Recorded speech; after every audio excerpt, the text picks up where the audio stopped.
영학의 이해를 수강하시는 학생 여러분, 이렇게나마 강의를 할 수 있게 되어서 천만다행이라고 생각하지만 제가 여러분들에게 편지를 보내서 그 편지 속에도 나와 있듯이 참 어려운 시절입니다.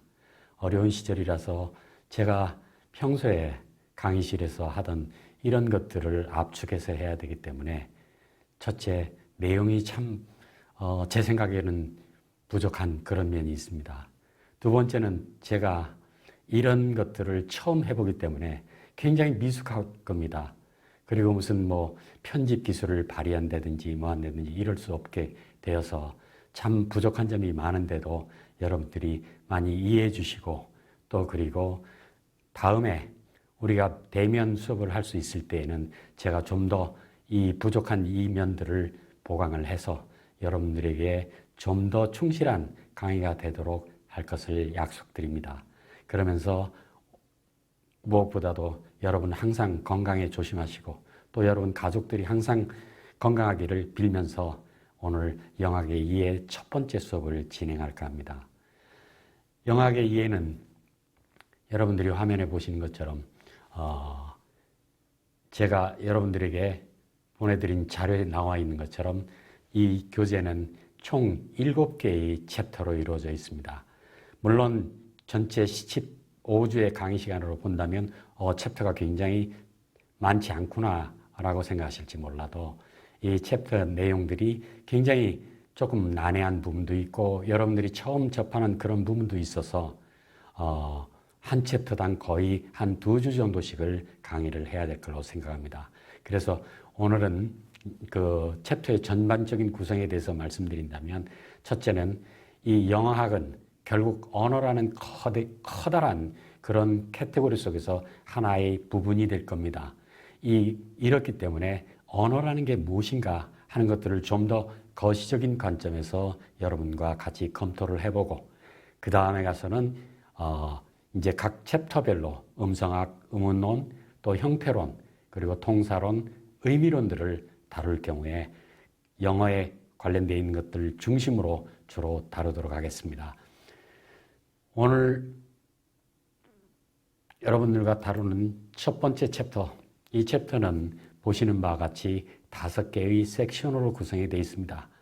여기에서 언어란 무엇인가, 거시적인 관점에서 언어를 보게 되고 그 다음에 기호로서의 언어의 특징, 또 언어가 갖고 있는 규칙성, 또 언어는 어떻게 표현이 되는가 하는 것과 아우러서 끝으로 이 챕터는 언어학과 언어 연구 분야를 소개해 드리게 됩니다. 언어 연구 분야, 이 분야는 바로 여러분들이 다 이 챕터가 끝나고 난 뒤에 이제 진행되는 의문론, 음성학, 형태론, 통사론, 의미론, 화형론과 같은 그런 분야에 대한 간단한 설명이 될 겁니다. 자, 그러면 우리는 첫 번째, 언어란 무엇인가? 제가 강의 시간에 제일 먼저 시작할 때 흔히 던지는 질문입니다. 여러 학생들 이제까지 거의 25년 이상을 이 학교에서 강의를 해왔습니다만 이 강의를 통해서 학생들과 접해보면서 첫 번째 질문을 드리면 언어란 무엇인가 하면 상당히 대동소이한 것이 언어는 의사소통의 도구이다 라는 이런 이야기들이 많이 나옵니다. 여러분들이 그 PPT에 나와 있는 것처럼 바로 메시지를 전달하고 메시지를 주고받는 이런 것이 언어이다 라고 정의를 하는 걸로 나타납니다. 그런데 이렇게 정의하는 것들은 언어 자체를 정의하기보다는 언어가 갖고 있는 용도, 즉 언어를 어떻게 사용하는가 이런 부분에 초점이 맞춰져 있기 때문에 자칫하면 언어라는 것 그 자체를 이해하지 못하는 그런 특성이 있는 겁니다. 예를 들어서 망치란 무엇인가? 라고 했을 때 돌을 깨는 거라 이렇게 정의할 수도 있을 겁니다. 그러나 그것은 망치라는 것의 용도에 지나지 않고 망치라는 것 자체를 정의하는 것이 아닐 겁니다. 그래서 우리는 이번 학기에 또 특히 이 시간을 통해서 여러분들과 나누고 싶은 것은 도구로서의 언어라는 관점도 물론 중요하지만 언어라는 것 그 자체가 굉장히 추상적이고 우리에게 눈에 잘 보이지 않습니다. 그런데 이것을 정의하는 방법, 그리고 그것의 존재를 찾아가는 방법에 대해서 이야기를 할까 싶습니다. 여러분도 잘 아다시피 인류는 오스트랄로피테쿠스에서 지금 호모 사피엔스까지 오랜 기간에 걸쳐서 인류는 변천해 왔습니다. 이렇게 오랜 몇백 년에 걸친 인류의 변천에 있어서 인류들은 과연 과거에 우리들보다 앞에 살았던 선인들은 전부 다 언어를 가지고 있느냐 하는 문제를 우리가 오늘 한 번쯤 검토해 볼까 합니다. 우리 인간이 특히 인간의 문화나 이런 것들이 발전하기 시작한 것은 지금부터 12,000년 전으로 거슬러 올라갑니다. 왜냐하면 지금부터 약 11만 년 전에 시작됐던 빙하기가 지난 12,000년 전에 끝났습니다. 그 뒤로부터 이 세상에 해빙기를 맞이하고 이렇게 지내면서 문화가 발전하고 세상이 오늘과 같이 진화되는 그런 형태를 취하게 된 겁니다. 그래서 과연 우리는 이 오랜 기간에 걸쳐서 특히 12,000년 전에 빙하기 이전에 인류들은 언어를 가지고 있었느냐 하는 문제를 보면 예를 들어서 그 이전에 오스트랄로피테쿠스라든지 이런 인종들하고 호모사피엔스는 같이 살지 않았습니다. 그러나 여러분들의 PPT 자료에 나타나는 바와 같이 호모사피엔스와 흔히 알고 있는 네안데르탈인은 거의 동시대에 살고 있는 것으로 나타납니다. 이렇게 해서 그들의 두개골을 보면 현생 인류의 호모사피엔스의 두개골과 네안데르탈인의 두개골은 아주 다른 것을 볼 수 있습니다. 자, 그런데 이들이 이와 같이 동시에 살았는데 지금 우리 주변에 과연 네안데르탈이 있느냐? 없습니다. 왜 그럴까요? 이 골격이나 이런 것들을 보면 네안데르탈인은 우리 인간보다 훨씬 튼튼한 골격을 가지고 있습니다. 그래서 그 어려운 빙하기 시대를 잘 견뎌낼 수 있는 그런 체격을 가지고 있었음에도 불구하고 지금 우리 사회는 네안데르탈인이 멸종이 된 것으로 알고 있습니다. 그럼 과연 왜 그럴까요? 여기 보는 것처럼 네안데르탈인은 넓고 큰 흉곽, 그 다음에 팔, 그 다음에 더 큰 발목 관절, 그리고 나아가서 몸에 털도 많이 있었습니다. 그러다 보니까 추운 빙하기를 넘기기가 아주 쉬웠습니다만 이들은 바로 멸종을 한 것입니다. 왜 그럴까? 왜 이 현생 인류, 소위 호모사피엔스한테 밀려서 결국 퇴락하고 말았는가? 그 이유는 우리가 다음 슬라이드를 보면 알 수가 있습니다. 여러분 아마 유발 하랄이라는 이스라엘의 교수가 만든 사피엔스라는 이 책을 많이 들어봤거나 또는 여러분들이 본 적도 있을 겁니다. 이 사피엔스는 바로 현생 인류의 탄생에서부터 현생 인류가 오늘날의 문명을 이루게 된 그 과정을 잘 설명해 주는 그런 책이라고 볼 수 있습니다. 그래서 여러분들도 꼭 한번 보시기를 당부드리면서 이 사피엔스에서 왜 호모사피엔스가 지구를 제패하게 돼 있는가?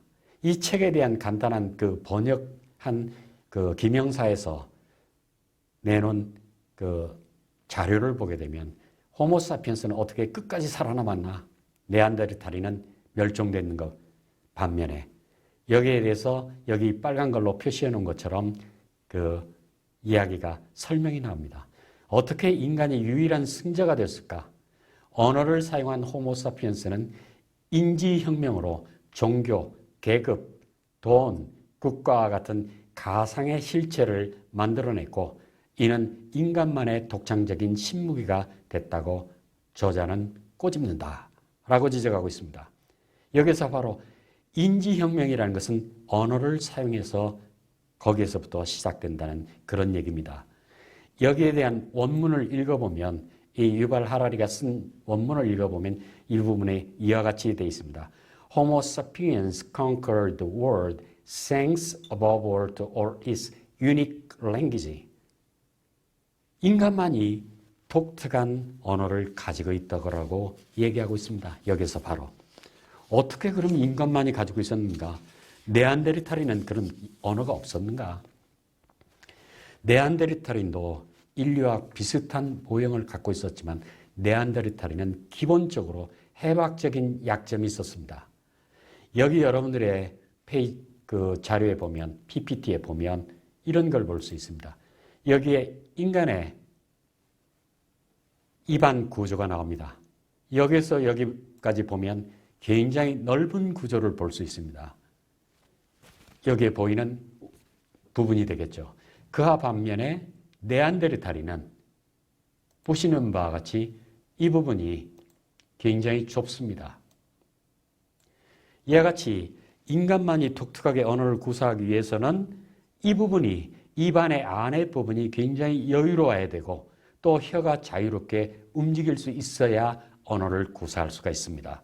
그와 반면에 네안데르탈인은 해박적 구조상 이 공간이 굉장히 좁습니다. 그래서 이들이 낼 수 있는 소리에는 한계가 있다는 것이 과학자들의 연구 결과 밝혀졌습니다. 그래서 비록 겉모습은 비슷해 보이지만 바로 인류는 독특한 해박적인 구조를 가졌고 이 해박적인 구조는 바로 언어를 구사할 수 있는 그런 중요한 장치가 되어 있는 것을 볼 수 있습니다. 그래서 우리 인류가 가지고 있는 모든 앞에서도 설명을 했습니다만 돈이라든지 또 기업이라든지 정부라든지 또 학교라든지 이런 개념들은 언어가 없으면 도저히 불가능한 상황입니다. 우리 인간만이 이런 것들을 갖고 있기 때문에 바로 문명이라는 것, 이런 것들을 세웠고 제도라는 것들을 세우게 된 것입니다. 자, 이제 우리는 다음으로부터 넘어가서 그러면 전통적으로 인간은 언어를 뭐라고 생각했는가? 물론 인류가 문명적으로 오랫동안 발전을 해왔습니다만 언어에 대한 연구는 굉장히 일천했습니다. 그 언어에 대한 연구를 볼 수 있는 대표적인 케이스가 바로 시카고 대학의 교수였던 레너드 브론필드의 저서 랭귀지라는 저서를 보게 됩니다. 이 저서에 따르면 바로 인류 역사상 처음으로 언어에 대한 연구를 했던 그 기록이 나오게 됩니다. 거기에는 바로 여러분들이 잘 알고 있을 겁니다. 서양의 역사의 아버지는 헤로도토스이다. 그 다음에 동양의 역사의 아버지는 물론 사마천이라고 여러분들이 잘 알고 있을 겁니다. 이 서양의 역사의 아버지 헤로도토스가 쓴 과거의 이 기록입니다. 이런 기록들인데 이 기록에 따르면 지금부터 한 3, 4천 년 전에 처음으로 언어에 관심을 가졌던 사람은 바로 이집트의 왕이었다라고 지적하고 있습니다. 이 왕은 사람들이 각각 여러 가지 다양한 말들을 쓰고 있기 때문에 이 사람은 과연 인간의 원초적인 가장 기본적인 언어는 무엇일까 하는 것에 대해서 관심을 가지고 있고 갓 태어난 어린아이들을 가지고 실험을 했습니다. 어린아이들에게 주변 사람들이 절대로 말을 하지 말아라 하고 해서 어린아이를 돌보는 사람들이 말을 안 하고 아이들이 처음으로 내는 소리가 어떤 소리이냐라는 것을 찾아보려고 했었습니다. 물론 굉장히 어리석은 생각이었지만 바로 그와 같은 관심을 두었다라고 합니다. 그 뒤로부터 언어에 대한 연구가 가장 발달한 나라는 바로 그리스입니다. 그리스의 아리스토텔레스와 플라톤 이런 사람들이 또 그 외에도 많은 철학자들이 언어에 대한 연구를 했습니다. 특히 플라톤 같은 경우에는 주어와 술부라는 개념을 도입했고 아리스토텔레스는 바로 품사론 이런 것들에 대한 개념을 정리했습니다. 그래서 그들이 언어의 품사를 뭐라고 했냐면 영어로 part of speech라고 합니다. 이 part of speech라는 말은 바로 그리스 시대부터 시작된 겁니다. 그래서 그리스인들은 언어에 대한 연구를 했고 품사, 명사, 형용사, 동사 등등을 개발해냈고 찾아냈고 또 그 다음에 문장은 주부와 술부로 나눠진다 하는 연구들을 했습니다. 그런데 그리스인들은 주로 무엇을 연구했느냐? 그리스인들은 바로 언어를 자체를 연구한 것보다는 언어를 어떻게 하면 잘 쓰는가 하는 수사학적인 관점에서 연구를 했습니다. 그러던 것이 그리스가 망하고 그 뒤에 로마 시대로 넘어오지만 로마 시대 이후도 언어를 사용하는 것에 대해서 주로 관심을 뒀었습니다. 특히 로마 시대에는 법률학이 발전을 해가지고 변호사들이 제대로 정확하게 의사전달하는 이런 의사에 관련된 수사학들이 굉장히 발전했던 겁니다. 그러다가 오랫동안 침체기를 맞이하고 19세기 말부터 서서히 언어에 대한 연구가 이루어져 있고 그 이후에 나와 있던 언어에 대한 연구는 바로 에드워드 사피어르라는 미국의 교수, 이 교수를 통해서 언어를 직접 정의하는 것이 처음으로 나타나게 됩니다. 이때 소위 구조주의 시대라고 얘기를 하는데 이때 언어란 무엇일까? 이 사피어의 책의 일부분을 보면 이런 얘기가 나옵니다. Language is a purely human and non-instinctive method of communicating idea. language라는 것은 바로 순수히 인간적인 어떤 행동이고 그리고 본능과는 관계없는 거라고 했습니다. 다시 말해서 언어라는 것은 우리가 배워야 되고 알아둬야 되는 지식이라는 관점에서 언어를 정의하게 된 겁니다. 아마 여러분들은 이런 지적을 보면 상당히 타당성이 있는 말이다 라고 생각하실 수가 있습니다. 왜냐하면 우리는 특히 우리 국어에 대해서는 그렇게 큰 어떤 느낌을 갖지 못하지만 영어를 배울 때는 우리는 열심히 공부해서 배워야 되는 지식이라고 생각하기 때문입니다. 그래서 언어는 지식이다 라는 것이 마음에 딱 와닿을 겁니다. 그런데 이것은 우리가 외국어로서 영어를 배우는 데서 우리가 느끼는 감정이지 우리 한국어라는 자체를 놓고 보면 과연 우리 한국어는 우리의 지식인가? 라는 이런 의문을 들 수 있는 겁니다. 그런데도 이와 같이 언어는 지식이다라는 관점이 상당히 오랫동안 20세기 전반까지 대부분의 학자들이 언어를 지식으로 생각해 왔습니다. 그런데 아마 저도 어쩌면 이게 당연하게 맞지. 영어를 배우려면 우리가 지식을 공부해야 되고 영어를 잘하는 사람도 있고 못하는 사람도 있고 지식의 차이가 있기 때문에 당연하지 이런 생각을 가질 수 있었습니다.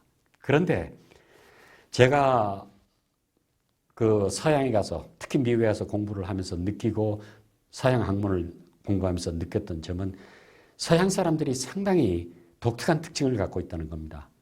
어떤 명제, 예를 들어서 언어는 지식이다 라는 명제를 무조건 받아들이고 용납하고 그러는 것이 아니고 여기에 대한 검증, 또 경험적으로 이게 맞는지 이런 거에 대한 생각들을 곧잘 하는 사람들이 서양 사람들입니다.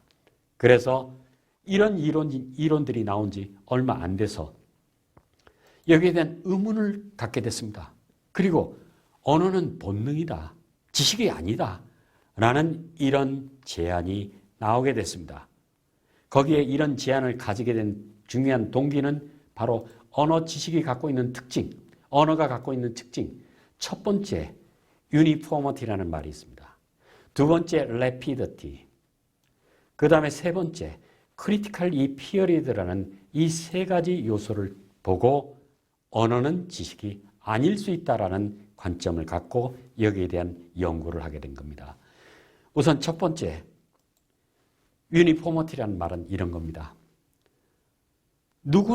아이들 누구나 특별한 언어의 발성이라든지 언어의 이해라든지 이런 거에 대한 장애가 있지 않은 아이들은 누구를 가릴 것 없이 모두 다 언어를 배울 수 있다는 겁니다.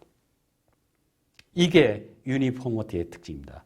이것은 우리나라 아이들만의 특징이 아니라 바로 전 세계 모든 인류의 아이들은 똑같이 언어를 배우고 있습니다. 누구나 모국어가 없는 아이들은 없다라고 볼 수 있습니다. 자, 이것은 만약 지식이라면 아이들이 어떻게 똑같은 수준에 똑같이 다 의사소통을 할 수 있는 능력을 갖게 되느냐? 여기에 대해서 의문을 드릴 수가 있습니다. 여기에 대한 한 가지 증거는 바로 이렇습니다. 여기 여러분들 보시듯이 이 아이는 수학을 잘하는 모양입니다. 산수를. 얘는 조금 궁금해요. 그 반면에 얘는 영 수학이 안 되는 겁니다. 얘는 아예 개념조차 잘 모르겠다라고 얘기합니다. 여러분들이 한번 생각해 보십시오. 사람에 따라서 이 수학이라는 지식은 잘 습득하고 잘 이해하고 잘 아는 사람이 있는 반면에 그렇지 못한 사람들이 반드시 있다는 얘기입니다. 제 경우에 제가 중고등학교 다닐 때 저는 화학을 정말 못했습니다. 도저히 따라가기가 힘들었습니다. 이렇게 인간이 가지고 있는 지식이라는 것은 사람에 따라서 천차만별한 그런 특징들을 보여주고 있습니다. 예를 들어서 어떤 아이는 잘하는 아이, 어떤 아이는 못하는 아이. 그런데 한국어라는 지식을 놓고 본다면 여러분 친구들 한국어를 못하는 사람을 봤습니까? 다 잘합니다. 예를 들어서 선생님이 수업 시간에 어떤 한국어로 모국어로 된 질문을 여기는 영어의 클래스가 돼 있지만 전부 다 거의 대부분의 학생들이 손을 들고 있습니다. 여기 다 선생님의 말씀에 손을 들고 있죠. 선생님의 말씀을 다 이해했다는 얘기입니다. 수학에서는 이런 현상이 나타나지 않죠. 바로 조금 전에 보았듯이 사람마다 다른 것을 볼 수 있습니다. 그런데 언어의 의사소통에 있어서는 아이들이 차이가 없습니다. 그래서 모든 아이들이 장애만 없으면 언어를 습득한단 말입니다. 자, 수학에 편차가 있는 반면에 영어의 습득에 있어서 편차는 없습니다. 또 우리나라 국어에 있어서도 마찬가지로 여러분들이 초등학교 때나 유치원 때를 생각해 보십시오. 국어를 못 알아듣는 아이들은 그렇게 많지 않았습니다. 다 알아듣습니다. 자, 이런 것들을 어떻게 설명할 수 있느냐? 이 점을 설명할 수 없다는 얘기입니다. 두 번째로 중요한 점은 아이들이 굉장히 빨리 배운다는 얘기입니다. 수학에 있어서 방정식, 연산의 법칙, 또 미적분 같은 경우는 아이들 때 거의 불가능하다고 봅니다. 그런데 난해한, 우리가 소위 난해하다고 할 수 있는 언어를 모두 다 아주 여기 여러분들이 보다시피 기저귀를 찬 아이들이 보이죠? 전부 다 인사를 할 수 있습니다. 전부 다 배울 수가 있습니다. 아이들은 생후 1년 6개월 때부터 시작해서 언어를 배우게 됩니다.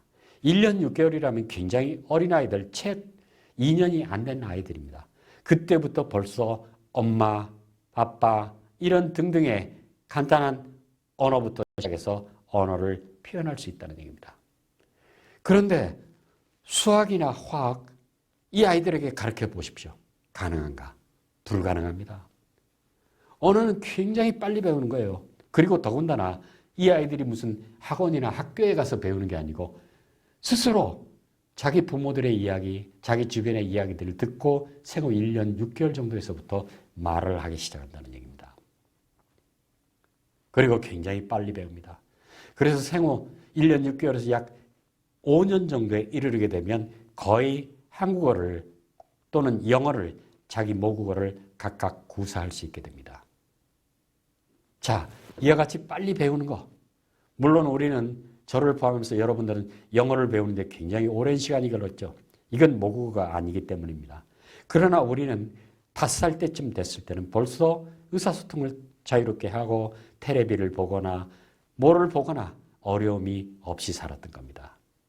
자, 이렇게 빨리 배우는 것을 과연 지식의 관점에서 언어는 지식이다 하는 관점에서 보면 설명할 수 있겠습니까? 도저히 설명이 불가능합니다. 그 다음에 세 번째로 독특한 현상은 언어는 배울 수 있는 시간이 있다는 얘기입니다. 여기 도표에 나왔듯이 이 도표에서 처음에 언어는 아이들이 굉장히 잘 습득을 해나가다가 소위 사춘기에 이르게 되면 언어 습득이 거의 불가능한 정도로 이루어지게 됩니다. 우리가 영어를 못하는 이유는 바로 영어가 모국어가 아니기 때문에 우리는 초등학교, 중학교, 고등학교, 대학교를 거치면서 이미 사춘기를 지났을 때는 언어를 배울 수 없는 자동적으로 습득할 수 없는 그런 시기에 우리는 다다라서 영어를 공부하고 있는 겁니다. 이거는 단지 우리만이 아니고 모국어를 쓰는 사람들에게도 마찬가지입니다. 거기에 대한 예가 하나 있습니다. 이 진이라는 아이는 로스앤젤레스의 와일드 차일드라고 되어 있는데 이 아이는 1957년에 태어난 아이입니다. 물론 미국 아이죠. 그런데 이 부모들이 굉장히 이 아이를 학대를 했습니다. 이 아이가 자라나는 환경 속에서 방 하나에 아이를 가둬두고 아무도 이 아이에게 말을 하지 않고 마치 짐승처럼 밥이나 주고 이렇게 했습니다. 그래서 이 아이는 열 몇 살이 될 때까지 언어를 습득할 기회를 잃고 혼자 자라났던 것입니다. 그런데 어떤 기회에 의해서 경찰이 이 사실을 발견하게 됐습니다. 그래서 이 아이를 찾아냈고 그 아이 부모들을 법정에 세우게 됐습니다. 그때 몇몇 학자들이 이 아이를 두고 이 아이들에게 언어를 가르치려고 노력을 했습니다. 그런데 이 아이는 다른 아이들에 비해서 이미 두뇌가 크지를 않았습니다. 크지를 않고 또 언어 구사력도 없었습니다.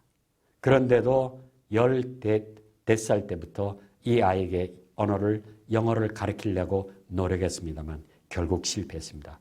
여러분도 아마 인터넷에서 지니 더 로스앤젤레스 와일드 차일드라는 이런 그 검색을 해보시면 유튜브 영상을 보실 수가 있을 겁니다.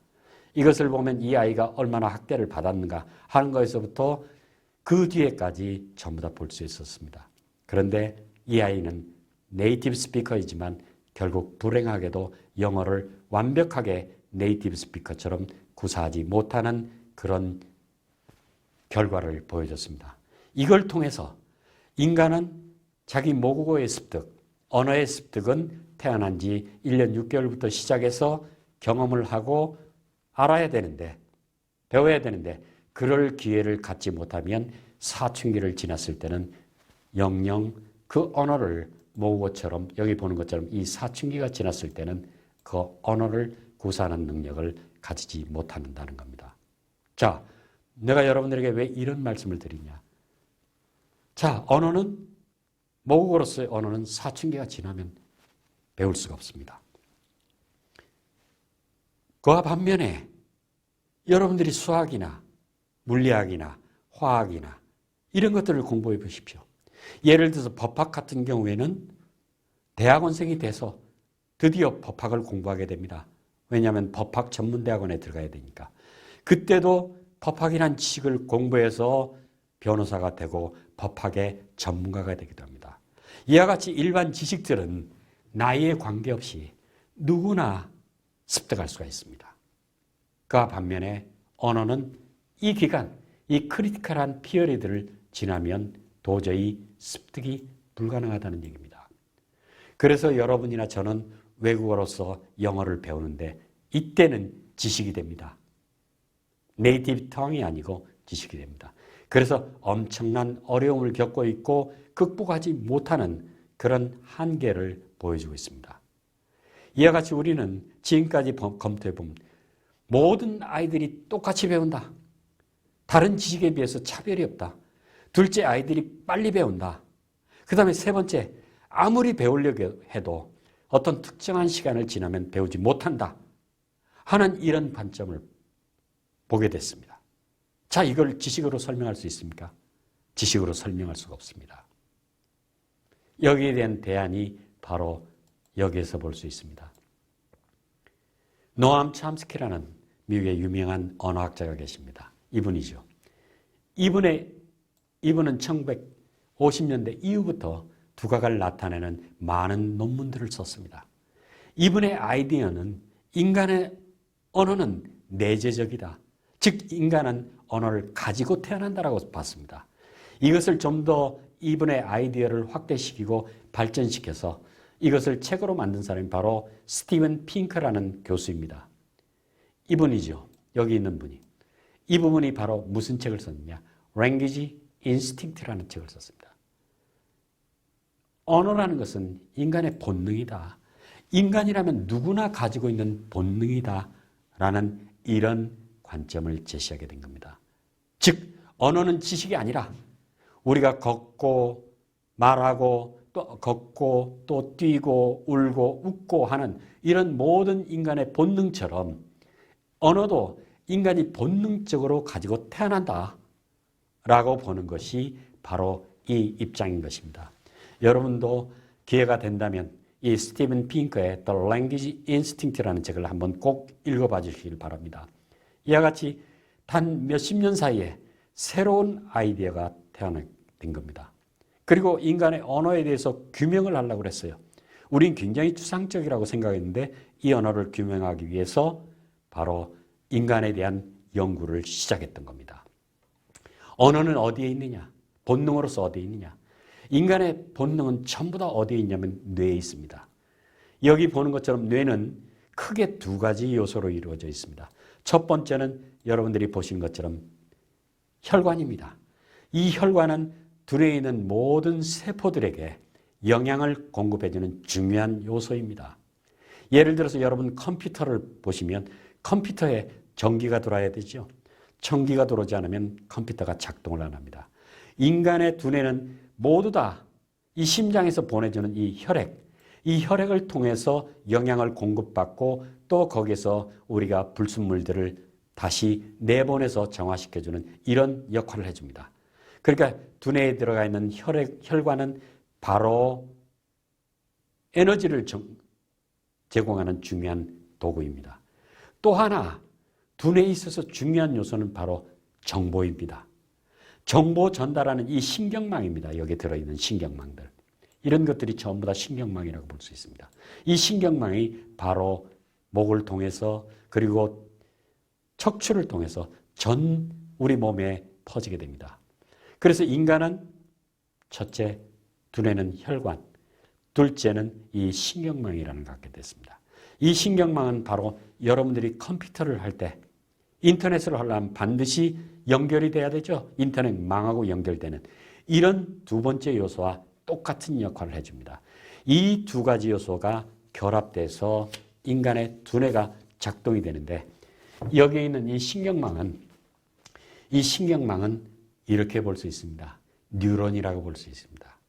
이 신경망을 가상적으로 표현한 이런 그림들이 나오는데 이것이 바로 뉴런입니다. 이 신경망은 이와 같은 뉴런으로서 죽색돌기, 수상돌기, 신경세포체, 여기 신경세포체라는 게 있죠. 이 신경세포체. 이런 것들이 수억 개가 우리 머릿속에 존재하는 겁니다. 즉 우리 머릿속에는 혈관과 바로 이 신경망이라는 두 가지가 존재합니다. 이 신경망을 통해서 우리는 세상에 대해서 반응을 하게 됩니다. 예를 들어서 여기 뜨거운 물이 끓고 있습니다. 여기에 무심결에 손을 댔죠. 그럼 여기에 감각 뉴런, 이 신경망들이 전달해 줍니다. 이거 뜨거운데. 그렇게 해서 연합 뉴런을 지나서 여기에 있는 운동 뉴런이 있습니다. 이 운동 뉴런이 손을 바로 떼게 만들어 주는 겁니다. 이와 같이 인간의 이 신경망은 감각 뉴런을 통해서 사물에 대해서 감각을 하고 그리고 그것을 전달함으로써 그 다음에는 운동 뉴런을 통해서 손을 떼게 만들어주는 역할을 해줍니다. 이렇게 해서 인간의 두뇌는 크게 혈관과 신경망이라는 두 가지 요소로 이루어져 있는데 조금 여러분들이 보시기 징그러울지 모르지만 이게 인간의 두뇌입니다. 이 인간의 두뇌는 이와 같이 생겨 있는데 이 부분이 바로 우리의 모든 요소들을 컨트롤해주는 부분들이 들어있는 겁니다. 크게 대뇌가 있고 대뇌는 좌측에 있는 좌방구와 그 다음에 우측에 있는 우방구로 나눠집니다. 이 좌방구, 우방구로 나눠져 있는데 좌방구는 주로 인간의 인지 능력이나 이런 부분들을 컨트롤해 줍니다. 그래서 소위 IQ라는 얘기를 하죠. IQ라는 얘기를 합니다. 그 반면에 우측에서는 우리의 감정, 그 다음에 공간감각 이런 것들을 하기 때문에 이것을 EQ라고도 얘기를 하고 있습니다. 이렇게 해서 인간은 크게 두 개의 반구를 통해서 인간이 인지적인 생각을 하거나 또 예술 감각들을 느끼거나 하는 이렇게 나눠진 겁니다. 즉 여러분들이 음악을 감상한다든지 그랬을 때는 이 부분이 바로 좌측 부분이 활성화가 됩니다. 그와 반면에 언어를 얘기하고 이랬을 때는 이쪽 우측 부분이 활성화되는 것들을 볼 수 있을 겁니다. 볼 수 있습니다. 이것은 이 두뇌를 이제 분석해 보면 조금 더 두뇌를 분석해 보면 두뇌는 안에 있는 여러 가지 지질과 그 다음에 신경망과 혈관들 외에 여러 가지 요소가 있는데 그 외에 두뇌의 껍질이 있습니다. 우리 껍질을 뭐라고 얘기하냐면 cerebral cortex라고 얘기합니다. cortex라고도 얘기하는 사람들 있죠. 인간의 두뇌에서 가장 중요한 부분은 인간의 두뇌 이 여기 퍼플 이 색으로 이 퍼플색이죠. 여기에 그려져 있는 이 부분이 가장 중요한 부분입니다. 이 부분에서 모든 인간의 컨트롤하는 즉 컴퓨터의 핵심이라고 될 수 있는 부분들이 전부 다 두뇌 껍질에 있는 겁니다. 우리는 사과나 과일의 껍질은 예를 들어서 귤의 껍질은 우리가 버리기도 하고 먹을 때는 우리가 먹지는 않지만 인간의 두뇌는 이 바로 자색으로 표시되어 있는 이런 부분이 가장 중요한 그런 부분들입니다. 이걸 어떻게 알 수 있느냐? 이걸 알 수 있는 방법이 있습니다. 어떻게 하느냐? 인간의 두뇌는 이제 우리가 음성학을 다음에 이제 우리가 음성학을 하면 알게 되겠지만 우리 인간의 두뇌는 모두 다 음성 신호가 전기 신호로 들어가게 됩니다. 그래서 두뇌의 어떤 부분에 자극이 되면 이와 같이 두뇌가 전기가 활성화됩니다. 그래서 여기에다가 예를 들어서 두뇌 뇌파 검색기 있죠. 이 아이들이 있습니다. 이 아이들 얘는 조금 큰 아이인데 그 외에 이 자그만 아이 이 아이들 여기처럼 뇌파 검색기를 붙이고 이걸 붙입니다. 각각에 붙이고 말을 들려준다든지 소리를 낸다든지 그랬을 때마다 이 두뇌 부분이 활성화되는 현상들이 달라지는 걸 볼 수 있습니다. 즉, 이 아이는 거의 말을 못하고 있지만 그러나 귀를 통해서 들어온 어떤 자극들이 이와 같이 활성화되는 전기로 인해서 활성화되는 이런 현상들을 볼 수가 있게 됩니다. 즉 내가 여러분들하고 대면 수업을 할 때는 저는 목소리를 내면 제가 낸 소리가 이 공기 입자에 진동을 시키게 됩니다. 그래서 진동을 통해서 여러분 귀에 고막에 들어가게 되면 그 다음에 고막 속에서는 고막 속을 지나서 고막 뒤에 가보면 달팽이관이라고 있습니다. 음성학 시간에 좀 더 자세히 설명하겠습니다만 그 달팽이관을 지날 때는 바로 무엇이 되냐면 전기 신호가 됩니다. 그래서 두뇌의 특정한 부분들을 이와 같이 자극을 해줍니다. 그래서 학자들은 뭐라고 하느냐?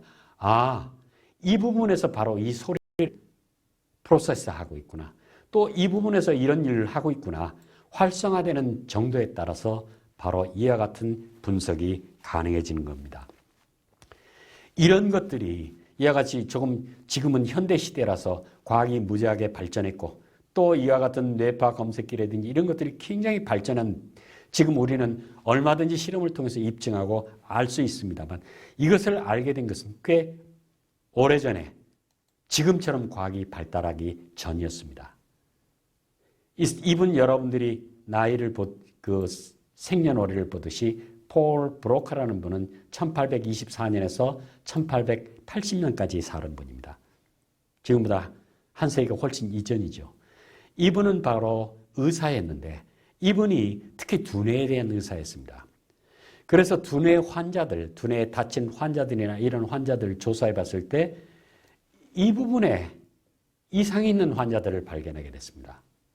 그래서 이 부분에 이상이 좌측두뇌, 특히 좌측두뇌 이 부분이 이상이 있는 환자들은 무엇을 못하느냐? 말을 제대로 발화하지 못하고 있더라. 스피치 프로덕션을 못하고 있다는 것을 발견했습니다.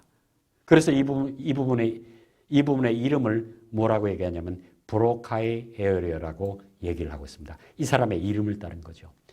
이 부분이 바로 인간의 발화, 즉 제가 여러분들에게 지금 말하고 있을 때 바로 이 부분이 활성화됨으로써 여러분들에게 말을 전달하는 걸로 나타나게 됩니다.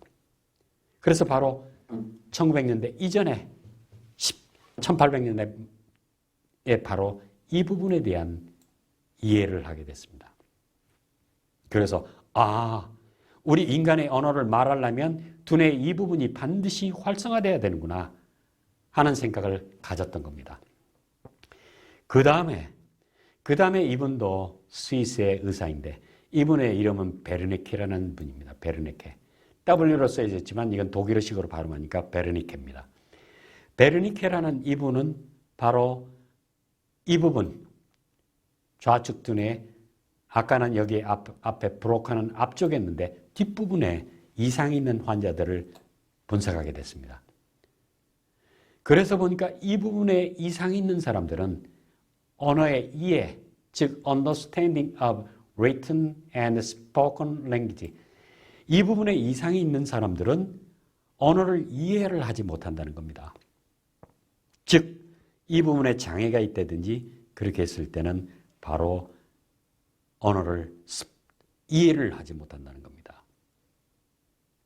이렇게 해서 이 선각자들을 통해서 우리는 언어의 좌측 두뇌 브로카의 에어리어와 그 다음에 여기에 있는 베르니케의 에어리라는 것을 통해서 두뇌의 좌측 두뇌 쪽에 이 부분들은 바로 언어를 컨트롤해 주는 부분이구나 하는 것을 알게 됐습니다. 그래서 이제 우리는 어떤 것을 볼 수 있냐면 이와 같이 정리를 해볼 수가 있습니다. 이 부분이 바로 브로카의 에어리어가 되겠죠. 그리고 이 부분이 베르니케의 에어리어입니다. 언어를 이해하는 부분, 언어를 발화하는 부분으로 좌측 두뇌가 이렇게 나눠져 있습니다.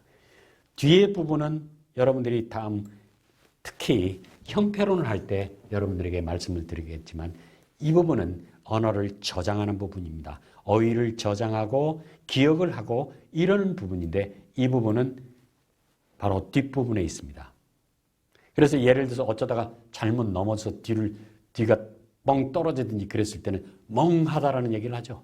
바로 이 부분에 충격이 가했기 때문에 생각이 안 나는 그런 현상을 보여주는 겁니다.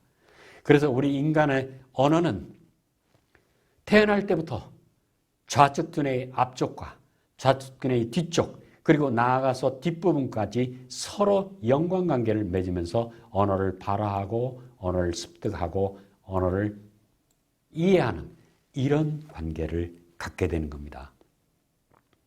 그래서 이제 언어는 막연한 그런 것이 아니고 이것은 대부분의 사람들이 바로 좌측 두뇌에 이와 같은 기능을 하는 것을 볼 수 있습니다.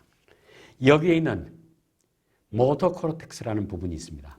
이 부분은 무엇을 해주느냐? 이 부분은 바로 이런 역할을 해줍니다. 여기 부분이 되는데 바로 여기 보는 것처럼 이 부분을 절단한 이 부분들을 보게 되면 무릎, 궁둥이, 몸통, 어깨, 팔, 손, 팔목, 손가락, 목, 이마, 눈, 얼굴, 여기 입술이 나옵니다. 또 그 다음에 턱이 나옵니다. 혀가 나옵니다. 바로 언어를 구사할 수 있는 부분이 바로 여기 부분에 해당이 되는 겁니다.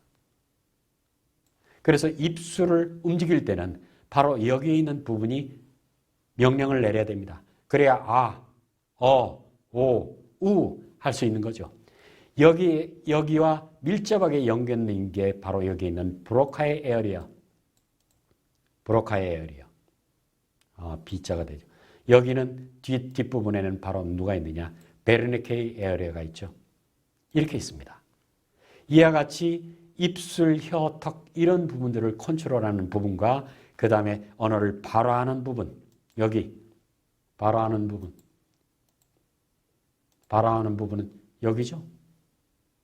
그 다음에 언어를 이해하는 부분, 이해하는 부분은 바로 여기에 해당이 됩니다. 이렇게 해서 이 세 개가 어우러져서 인간의 언어를 말하고 있는 겁니다. 그래서 인간의 언어라는 것은 누구나 태어날 때부터 브로카의 에어리어, 또 베르니케의 에어리어, 그리고 이 부분들이 다 가지고 태어나는 겁니다. 이래서 인간이 언어를 본능으로 갖게 되는 겁니다. 우리가 예를 들어서 팔을 움직인다거나 팔을 움직이는 거 이거 우리 뭐냐? 본능이라고 얘기합니다. 손을 움직입니다. 여기에 있는 손을 움직입니다. 또 팔목을 제가 움직입니다. 이렇게. 또 네 손가락이 있고 손가락이 4개가 있습니다. 또 엄지손가락이 있습니다. 엄지손가락이 있죠. 또 목을 제가 움직입니다. 어떻게 움직이는가? 바로 여기에 있는 부분들이, 여기에 있는 두뇌의 이 부분들이 작동을 하고 이걸 움직여야 되겠다 했을 때 움직이게 되는 겁니다. 여러분 아마 불행한 경우가 되겠지만 소위 뇌졸중을 앓으신 분들을 볼 수 있을 겁니다. 우리 학교에도 봄이 되면 어른들이 와서 운동을 하시는 분 중에는 팔다리라든지 팔이나 다리가 굉장히 불편하신 분들이 우리 학교 주변에서 운동을 하시는 것들을 볼 수 있습니다. 이 부분들은 대부분들은 무엇을 했냐면 뇌졸중을 앓으신 어른들이 계실 겁니다. 이분들은 왜 그러면 팔과 다리를 제대로 못 쓰는가? 이 부분에 있는 여기에 공급되는 혈액 있죠. 이 혈액들이 여기에 있는 혈관들이 여기에 영양분을 공급해주는 혈관들이 제대로 작동이 안 된 겁니다. 혈관이 터졌다든지 압력에 의해서 혈압에 의해서 터졌다든지 그래서 여기에는 영양이 공급이 되지 않기 때문에 더 이상 이 부분은 작동이 안 되는 겁니다. 그리고 이 부분은 기능을 못하게 되는 겁니다. 그래서 손, 발, 다리 이런 것들을 제대로 사용할 수 없는 겁니다.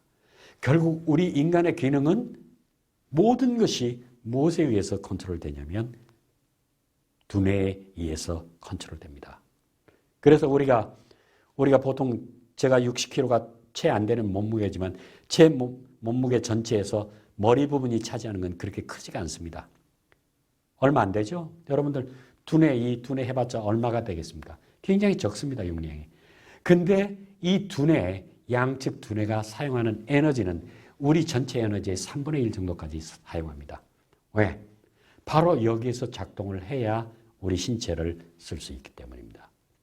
그래서 이제 우리 인간은 태어날 때부터 이 부분이 전부 다 포맷이 되어 있다고 생각하면 되는 겁니다. 이 부분은 언어를 들을 수 있고 여기 있는 이 부분은 여기 있는 부분은 언어를 들을 수 있게 해주고 그 다음에 또 여기 있는 부분은 언어를 말할 수 있게 해주는 장치를 아예 가지고 태어났다 라고 얘기를 할 수 있습니다. 바로 손발, 팔목 이런 것 전부 다 움직이는 것도 본능이죠. 인간의 언어도 바로 본능인 것입니다. 그래서 우리는 이제까지 막연하게 언어라는 건 지식이라고 생각했지만 바로 3가지 질문을 던졌습니다. 왜 똑같이 배우는가, 아이들이? 2번째, 왜 이렇게 빨리 배우는가? 3번째, 어떤 순간을 지나고 난다면 왜 못 배우는가? 아까 크리티컬 피어리어드라고 했습니다. 크리티컬 피어리어드라고 하면 왜 중요하냐면 이때 사춘기 될 때까지 여기에 있는 브로카의 에어리어와 그 다음에 베르네케의 에어리어가 모두 다 자기 모국어에 맞게 결정이 되는 순간들입니다. 그래서 우리가 이때 이후부터 영어에서 R과 L, F와 V 이런 것들을 발음하기가 굉장히 힘든 이유는 이미 이 부분이 여기에 있는 부분들이 이 부분과 이 부분이 한국어에 맞게 우리말에 맞게 이미 셋업이 돼버린 상황이 되는 겁니다. 그래서 다른 언어를 여기에다 집어넣기가 굉장히 힘들다는 거죠. 자, 이렇게 해서 우리가 배우는 영어의 관점에서 언어를 보시면 안 되고 우리는 한국 언어의 관점 또 네이티브 스피커의 영어의 관점에서 본다면 바로 이와 같이 본능적으로 가지고 태어난다는 겁니다. 그런데 이것은 처음부터 영어에 맞춰져 있거나 또는 한국어에 맞춰져 있지 않습니다. 거의 전 세계 어린이들 모두 다 똑같이 비슷하게 처음은 완전히 모든 것을 받아들일 수 있게 돼 있습니다. 여기에다가 바로 한국어에 대한 자극이 가해지고 또 여기에다가 영어에 대한 자극이 가해짐에 따라서 이 부분들이 각각 조금씩 변화를 일으키게 됩니다. 그래서 모국어를 습득하게 되는 겁니다. 이게 대충 완성되는 것이 사춘기 전후가 됩니다. 그 뒤에부터는 이것은 이 언어만 주로 쓸 뿐이지 다른 언어를 받아들일 수가 없는 상황으로 변한 것가 되죠. 자, 이렇게 해서 우리는 새로운 이론, 언어는 본능이다 라는 관점을 보게 됐습니다. 자, 이렇게 하고 이제 다음 섹션으로 오늘의 마지막 섹션. 자, 그러면 우리 인간은 기호를 쓰게 됩니다. 언어라는 기호를 쓰게 돼요. 예를 들어서 우리는 빵이라는 말을 쓰고 영어에서는 bread라는 말을 씁니다. 책, book이라는 말을 씁니다. 이런 기호들이 있는데 이런 언어는 기호가 있어야 의사소통이 됩니다. 그냥 우리가 머릿속에 갖고 있다라고 해서 되는 게 아니고 기호라는 것을 이용해서 우리는 언어를 전달하고 주고받게 되는 겁니다. 그럼 인간은 기호로서, 인간이 가지고 있는 기호로서의 언어의 특징은 어떤 특징이 있는가? 첫째, 분절성이라는 이런 특징이 있습니다. 두 번째, 인간의 언어는 arbitrary하다, 임의적이다 하는 특징이 있습니다. 세 번째는 창조성이 있다 하는 이 세 가지가 언어가 기호로서 갖고 있는 가장 중요한 특징이라고 볼 수 있습니다. 그러면 과연 이것은 무엇을 의미하는가? 첫째, 우리가 기호로서 언어를 만들고 인식하는 방법.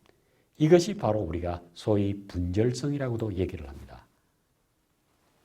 예를 들어서 유전적으로 게놈이라든지 이런 것들을 봤을 때 여기 있는 고릴라, 또 침팬지, 인간 거의 유사합니다. 여기, 또 여기. 약 4%만 제외하고 거의 96%가 인간과 고릴라 그리고 침팬지가 유사한 유전적인 구조를 갖고 있습니다. 그런데 언어는 어떨까? 우리가 얼핏 보면 여기에 보면 침팬지들이 모여 있습니다.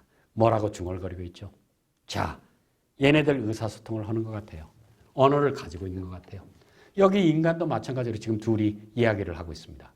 그래서 침팬지에게도 언어가 있고 인간에게도 언어가 있구나 라고 생각할 수 있습니다. 물론 가능한 생각이죠. 그런데 침팬지들은 솔직히 얘기해서 언어가 없다라고 얘기합니다. 이들이 구사할 수 있는 몇 가지 소리들이 있습니다. 여기에 이런 표현, 또 이런 표현, 또 이런 표현들 등등의 몇 가지 이 침팬지 사회에서는 몇 가지 정해져 있는 소리들이 있습니다. 그래서 여기서 깍 하고 소리를 지른다든지 이렇게 하는 것들만이 이들이 의사소통을 하는 데 사용하고 있습니다. 그런데 인간은 어떻습니까? 자, 여기 만화에 보면 Someone told me your presentation was confusing and unpersuasive. 어떤 사람이 나한테 얘기하는데 네가 프레젠테이션 한 거 참 그게 혼동스러웠고 그 다음에 설득력이 없었다. 그랬더니 여기에 Sometimes one person's inability to understand looks like another person's inability to explain. 이와 같이 대답을 하고 있어요. I don't understand what you just said. See? 이렇게 얘기합니다. 자, 이런 이야기를 네가 전에 발표한 거 그거 별로야 하는 이야기, 이런 등등의 이야기를 과연 침팬지들이 할 수 있느냐? 불가능하죠. 인간은 바로 이와 같이 두뇌 속에서 복잡한 개념들을 이와 같은 소리로 표현할 수가 있습니다. 그 이유는 어디에 있는가? 그 이유는 바로 인간의 언어의 분절성이 있습니다. 이 분절성이라는 건 간단하게 얘기를 하면 이런 겁니다. 우리에게 A라는 소리, B, C, D, E, F, G 이렇게 해서 Z까지, Y, Z까지 이런 소리들이 있습니다. 우리는 이 소리들을 모아서 F와 예를 들어서 F와 여기 있는 F가 있죠. F와 U 이 세 개의 소리를 모아서 fun이라는 소리를 만듭니다. 또 여기에 또 다른 소리들을 또 모으면 toys라는 이런 말들을 만들 수 있습니다. 또 listen 이와 같이 여기에 있는 모든 소리들 중에 일부를 뽑아서 우리는 폰도 만들 수 있고 토이도 만들 수 있고 listen, 그 다음에 복잡한 개념인 education이라는 이런 개념까지 우리는 만들 수가 있는 겁니다. 즉 하나하나 낱개의 소리들을 모아서 의미를 지니는 이런 단위로 만들어줄 수 있는 능력이 우리 인간에겐 있다는 겁니다. 그리고 이런 걸 들었을 때 F-U-N이 들어가 있구나. 그럼 이게 fun이네. 이건 보니까 toys 하면 이거 장난감들이라고 이렇게 우리는 이해할 수가 있게 됩니다. 이런 능력을 과연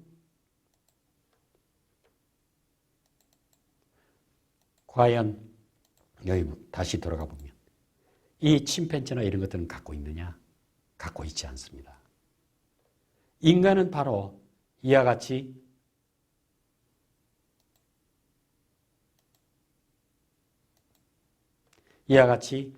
각각의 소리들, 하나의 소리를 모아서 새로운 걸 만듭니다. 예를 들어서 폰에다가 여러분 한번 해보십시오. S, U, N을 하게 되면 뭐가 됩니까? sun이 됩니다. 태양이 됩니다. 그 다음에 N 대신에 M을 넣어보십시오. sum이 됩니다. sum, S-U-M이 되죠. 계산, 하나의 합계, 뭐 이런 게 되겠죠. sum, total 이런 거 할 때.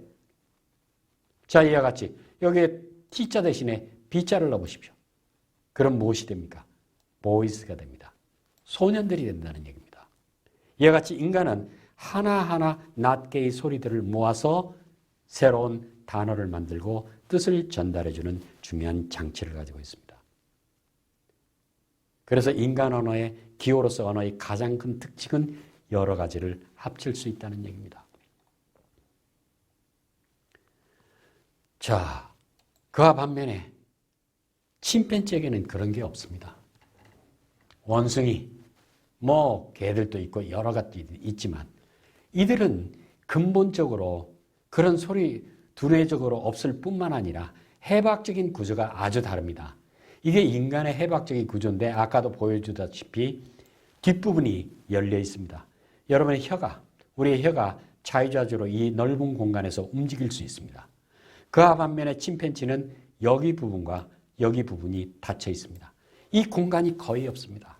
그래서 침팬지들이 낼 수 있는 소리는 이런 것들만 낼 수 있을 뿐이지 내지를 못하게 됩니다. 즉 해박적으로 침팬지와 인간은 아주 다른 구조를 가졌고 두뇌 속에도 인간은 여러분들이 아까 봤다시피 브로카의 에어리어가 있었죠. 또 그 다음에 베르니케의 에어리어가 있었죠. 언어를 컨트롤하는 장치가 있는 겁니다. 여기에는 이런 영역들이 없는 겁니다. 본능으로서의 소리를 내는 그런 기능들이 있을 뿐입니다.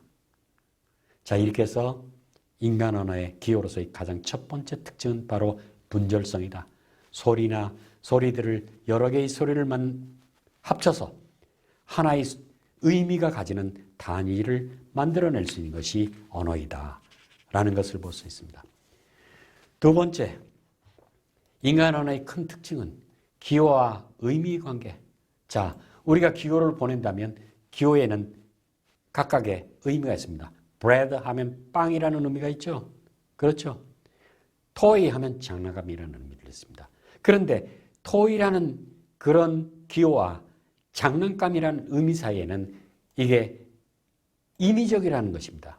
예를 들어서 여러분들이 교재에서도 볼 수 있다시피 여기 있는 우리나라 태극기가 있습니다.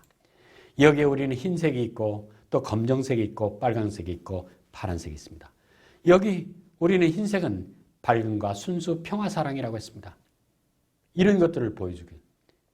여기는 미국 국기의 흰색은 무엇을 의미하냐? Purity, Innocence라는 우리하고 개념이 다릅니다. 하얀 걸 나타내주는 것도. 레드 같은 경우도 우리와 다릅니다. 여기서 우리 빨간과 청색은 태극 문양은 바로 음과 양을 나타내주는 반면에 여기에 보시다시피 청색, 빨간색과 청색은 또 다른 미국 국기에서는 서로 다른 의미를 다르게 되어 있습니다. 그래서 우리가 가지고 있는 이 기호들은 전부 다 arbitrary한 특징을 갖고 있다는 겁니다. 여기에 대한 아주 절실한 예를 볼 수 있는 것이 낱말에 있어서도 arbitrary하다는 얘기입니다. 우리는 한국말로 이런 동물을 뭐라고 그러냐? 개라고 합니다. 여기. 그와 반면에 영어는 dog이라고 합니다. 프렌치는 siang, 독일어는 hund, 스페니쉬 perro, 그 다음에 중국어는 cao, 그 다음에 자판은 이누라고 합니다. 똑같은 동물인데도 개, dog, siang, 이누와 같이 언어마다 각각 다른 기호를 사용하고 있습니다. 이렇게 해서 이 사물과 언어 기호, 여기에는 반드시 어떤 특정한 소리가 돼야 된다는 방법이 없습니다. 언어마다 이와 같이 기호들이 다릅니다. 이런 것들을 우리는 뭐라고 얘기하냐면 arbitrary하다고 합니다. 이와 같이 기호가 다릅니다. 문장도 마찬가지입니다. 여기에 보는 것처럼 한국어로 그 남자와 그의 아내는 그들의 아침밥을 먹었습니까? 할 때 여기에 의문문을 만들 때 이렇게 까를 붙였습니다. 영어에서는 Did the man and his wife eat their breakfast? 했을 때 여기에 did가 들어가 있습니다. 의문문을 만들기 위해서. 그런데 여기는 프랑스어입니다. 이 남자라는 말과 여기는 and라는 말이고 그 다음에 여기는 부인이라는 뜻인데 이게 망주라는 이거는 먹는다는 뜻입니다. 이 프랑스 말에서 의문문으로 만들 때는 어떻게 만드느냐? 여기 나와 있죠. 이 ILS가 대명사입니다. they라는 뜻입니다. they. 이 대명사를 이 주어와 이 두 개의 주어를 가리키는 이것을 뭐라고 얘기할 수 있냐면 ils라고 얘기합니다. 이것을 동사 뒤에 써줬을 때 의문문이 되는 겁니다. 이와 같이 센텐스도 한국어의 방식, 또 영어의 방식, 또 그리고 프랑스 말의 방식도 그렇습니다. 또 여기에서 특이한 점 여러분들이 잘 알다시피 우리는 목적어가 먼저 나오고 아침밥이 먼저 나오고 그 다음에 먹었습니까? 동사가 뒤에 나오죠. 그런데 영어는 eat가 앞에 나오고 목적어가 뒤에 나옵니다. 프랑스어도 목적어가 뒤에 나오는 경우가 있는데 프랑스어에서는 목적어가 대명사일 경우에는 앞에 나오는 경우가 있습니다. 즉 영어하고 한국어하고 닮은 점이 있다는 얘기죠. 각각. 이렇게 해서 언어마다 전부 다 다른 특징을 보여주고 있는 겁니다. 그래서 언어의 기호는 단어뿐만 아니고 센텐스도 임의적이다, 임의성을 가지고 있다, arbitrary하다라고 얘기를 할 수가 있을 것입니다.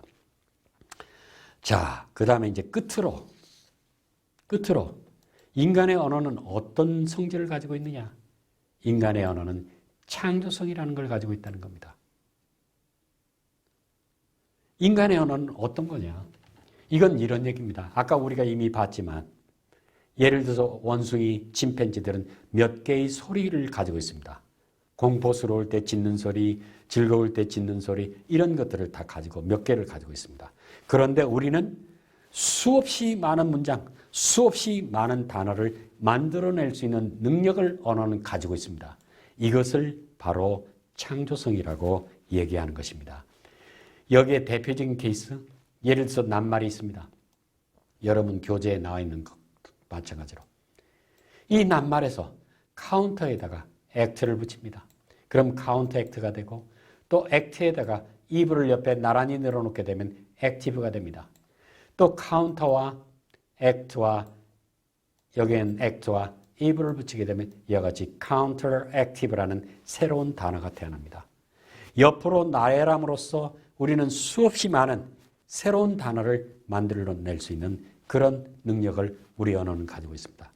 이와 반면에 re 앞에 놔두고 여기에 act 또 여기에 active로 쓴다든지 이렇게 해서 또다시 새로운 말을 만들어낼 수가 있습니다. 여기에다 또 pro를 앞에다 붙이면 proactive가 되죠. 이와 같이 act에다가 또 이온을 붙이면 또 나오고 리액션 등등의 이런 것들을 통해서 우리는 수없이 많은 단어를 만들어낼 수 있는 능력을 가지고 있습니다. 그 다음에 센텐스도 마찬가지입니다. wrote라는 이런 낱말이 하나 있는데 여기다 the man wrote 그 다음에 the man wrote the memo 해가지고 하나의 문장을 만들어냅니다. 그 다음에는 또 어떻게 바꿀 수 있냐? man 대신에 the woman wrote memo 했습니다. 자, 이제는 wrote 대신에 read가 됐습니다. The woman read a memo가 됩니다. 딱 끝으로 read 다음에 메모 대신에 letter를 넣습니다. The woman read a letter. 이와 같이 인간의 언어는 옆으로 또 위아래로 바뀜에 따라서 수없이 많은 문장을 만들어낼 수 있는 그런 성질을 가지고 있습니다. 이것을 언어의 창조성이라고 얘기합니다. 이 창조성은 무엇으로도 나타나느냐? 반복성으로도 나타납니다. 예를 들어서 the man knows the fact, the woman knows the fact가 되어 있습니다. 이 둘을 합해보니까 the man knows the fact, the woman knows the fact와 같은 이런 문장이 또 나옵니다. 반복이 되고 있죠, 여기에. 또 I know that the man knows 이와 같이 반복이 됩니다. 여기에도 또 반복을 시킵니다. 이와 같이. 그래서 끝없이 새로운 문장을 만들어낼 수 있는 능력을 바로 인간은 가지고 있다는 것입니다. 이렇게 해서 인간의 언어는 기호로서의 언어는 어떤 특징이 있느냐? 바로 이와 같이 몇 가지 중요한 특징을 갖게 되는 겁니다. 자, 이제 오늘 여러분과 처음 마주했고 여러 가지 부족한 점이 있습니다만 오늘의 이야기를 이제 정리하고 마무리를 할까 싶습니다. 자, 우리가 처음에 시작했을 때 언어는 무엇인가? 라고 물어봤습니다. 여러분들도 아마 스스로 생각해 보지만 대부분 a tool for communication, 의사소통의 수단이다 라고 되어 있었습니다. 그러나 이것은 언어의 도구적인 성격을 얘기하는 거지 언어 그 자체를 정의해 주지는 못했던 것입니다. 물론 인간의 문명이 수메르 문명부터 시작하면 벌써 거의 한 8,000년에 이르는 문명이지만 그 뒤로 이제까지 언어에 대한 연구는 거의 활발하게 이루어지지 않았고 바로 지난 19세기 말부터 20세기, 오늘 21세기에 이르는 지난 한 약 2세기 정도 되는 그런 시간 동안 언어에 대한 연구가 활성화됐었습니다. 거기에서 특히 19세기 말엽에서부터 20세기 초엽까지 주로 등장했던 것은 언어는 지식이다. 즉 이런 얘기가 되는 겁니다. 인간은 원래 텅 빈 머리로 태어난다. 그리고 언어를 습득하는 것이다. 공부하는 것이다. 마치 수학을 공부하는 것과 화학을 공부하는 거나 물리학을 공부하거나 또는 법학을 공부하는 것처럼 배워서 알아둬야 될 지식이다. 라고 생각했던 적이 있었습니다. 여기에 대해서 대부분은 수긍하고 거기에 따라가는 성향이 있었겠지만 어떤 사람들은 그것을 거부했습니다. 그래서 질문을 던졌죠. 왜 애들이 수학은 전부 다 성적이 차이가 있는데 언어는 똑같이 배우는가?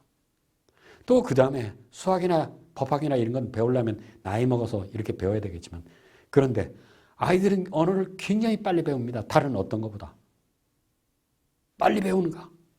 또 그 다음에 다른 지식은 나이를 먹어서도 충분히 공부하고 습득할 수 있는데 언어는 사춘기를 지나면 왜 습득을 못하는가? 하는 이 세 가지 하나마 세 가지 질문을 던졌던 겁니다. 그런데 이 지식 이론으로는 설명을 할 수가 없어요.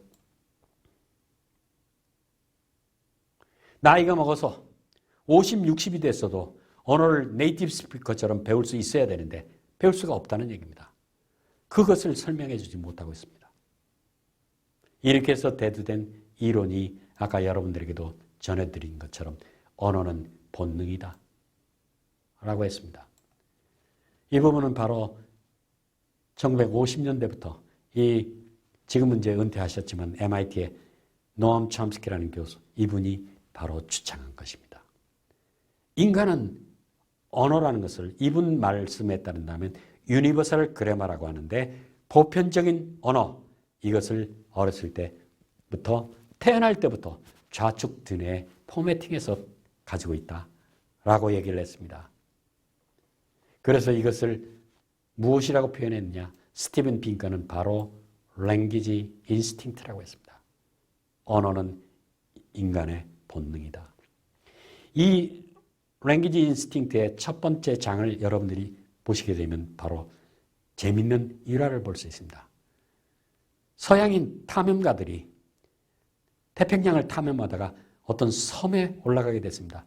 그 섬은 올라가는 데가 너무 가파라서 사람들이 함부로 접근할 수 없는 그런 섬이었습니다. 그런데 이 탐험가들은 그런 어려운 절벽을 기어 올라서 절벽 위에 올라갔더니 분지가 있는 걸 발견했습니다. 분지에서 보니까 저쪽 떨어진 집들이 있었습니다. 움막집이었겠죠. 거기에 불이 있는 것을 발견했어요. 그리고 그들과 만나게 됐습니다. 그런데 거기에 있는 그 원주민들, 문명과 한 번도 접촉하지 않았던 이 원주민들이 서로 떠드는 걸 봤습니다. 언어를 구사해서 이 사람들의 탐험가들을 쳐다보고 얘기하고 뭐라고 중얼거리고 자기들끼리 이야기하는 걸 봤습니다. 자, 이것을 그들은 과연 어디에서 배웠을까요? 학교도 없습니다. 거의 원시 부족이나 마찬가지입니다.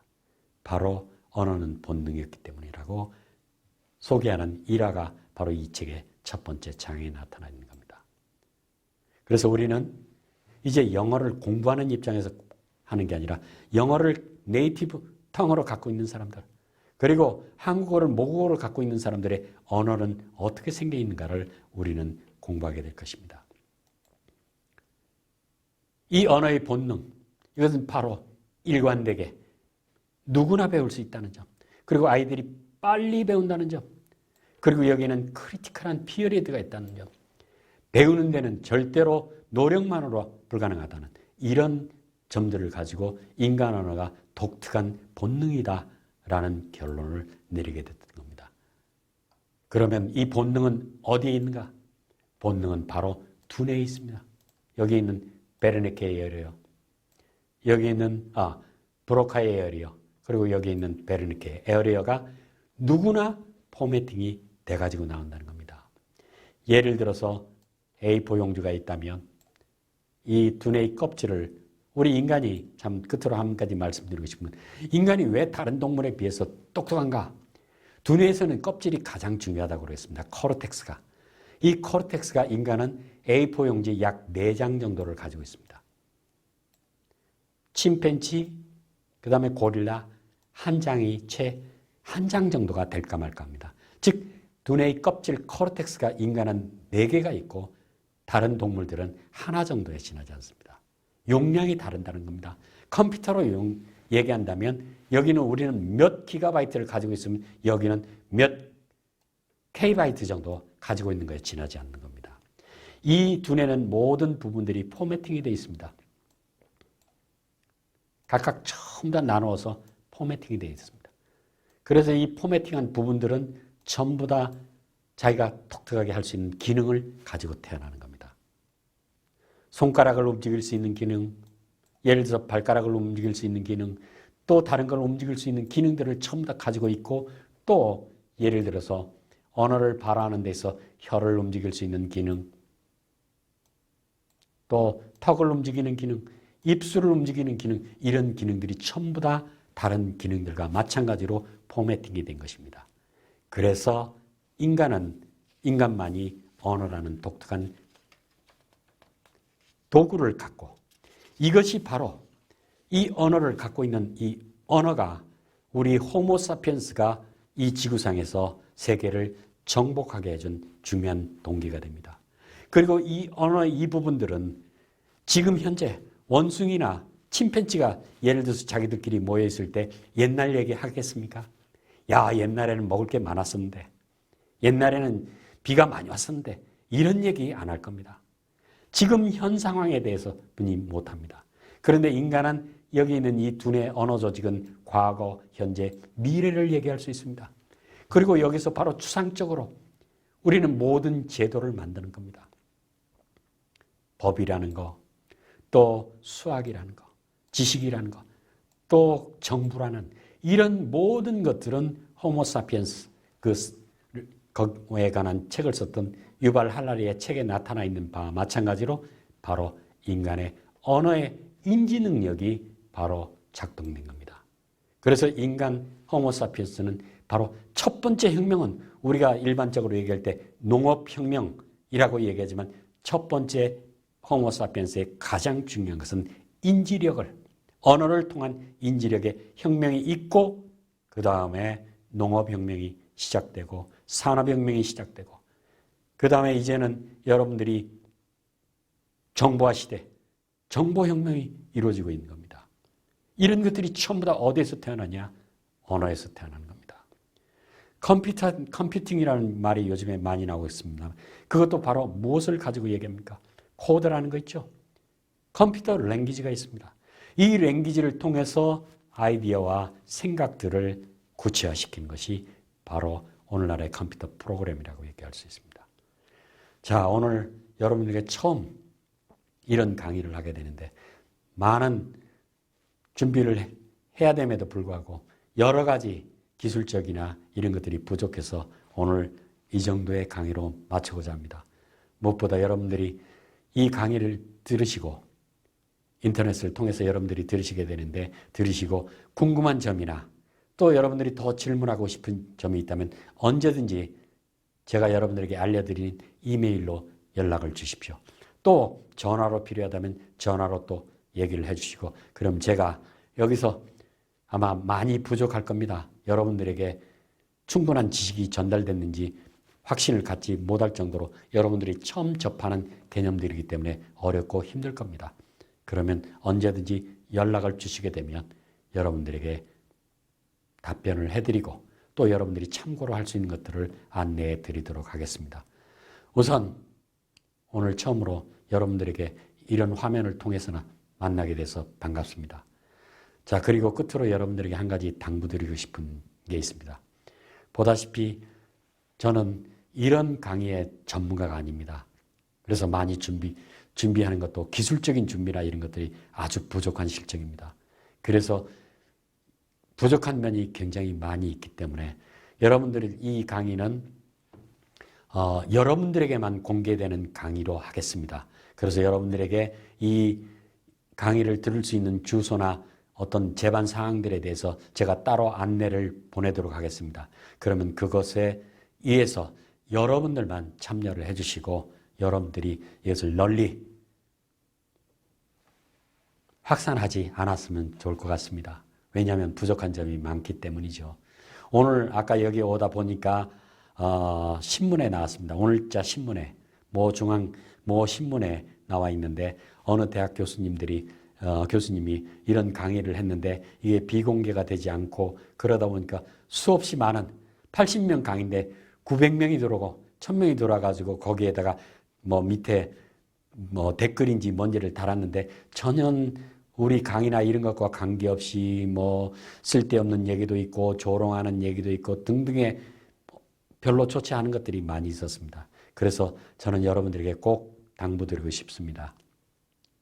여러분들은 꼭 비공개의 원칙을 지켜주시길 부탁드립니다. 그리고 앞으로 조금 더 연습해서 다음 강의 때는 여러분들에게 좀 더 좋은 강의가 되도록 노력을 하도록 하겠습니다. 하여튼 여러분 이렇게나마 만나게 돼서 반갑고 반드시 대면 학교가 됐을 때는 훨씬 더 많은 정보를 여러분들에게 제공해 드리도록 하겠습니다. 특히 오늘 여러분들에게 이와 같이 몇 가지 사항을 얘기했지만 제가 실제 강의실에서 강의할 때는 이보다 훨씬 더 많은 슬라이드, 많은 화면들이 동원되고 여러분들이 폭넓은 시야를 가질 수 있는 그런 강의를 할 수 있었는데 시간 제약상 이 정도로 하게 돼서 제가 원래 강의하던 부분에서 상당 부분이 빠져있는 실정입니다. 부족하지만 그래서 저도 참 아쉽습니다. 그러나 대면 수업할 때는 제가 그것을 보충해 드릴 것을 약속하면서 오늘 이만 강의를 마칠까 합니다. 부디 여러분들 지금 코로나 바이러스 이제 대구 경북 지역을 넘어서 서울 경기 지역에 많은 분들이 밀집되어 있는 지역으로 지금 조금씩 늘어난다는 보도가 나오고 있습니다. 여러분 부디 자중자애하셔가지고 여러분들 건강을 지키는데 무엇보다도 우선순위를 두길 바라고 대면 수업 때 여러분 한 명도 빠짐없이 모두 다 건강한 모습으로 만날 수 있길 기대합니다. 고맙습니다. 오늘 이걸로 강의를 마치겠습니다.